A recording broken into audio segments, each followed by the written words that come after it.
got some busy games on the schedule for girls soccer. Some team season ended while others made their Section 4 champions dreams closer to reality. 7th seed Union Springs taking on the 3rd seed Chenango Forks. The Wolves looked to strike first, but went right through the uprights. Union Springs goalkeeper, she's going to drop this ball, but they're going to catch a break as the Blue Devils miss a golden chance, kicking it right outside of the nets. Next play on the corner kick, Ella Doherty would make up for it, showing off the moves, getting some impressive saves. The Wolves have their best chance yet to convert. It's Fiona Brennan showing off the hustle, prevented that goal. This is why you hustle, kids. The Blue Devils won 2-1. Will play Waverly in the championship on November 2nd.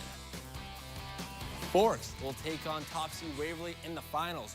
Wolverines with a 2-0 win tonight at home over to Lansing. A huge upset in Class D with the 9 seed is Canavius Dragons, a 2-1 win over top seed Richfield Springs. They'll be taking on Franklin in the semis as the Purple Devils defeated the Warriors 2-1 in OT. The 3 seed South Courtright Andes barely surviving with a 1-0 victory over Charlotte Valley. The Rams will match up with Edmonston Morris after they won 2-0.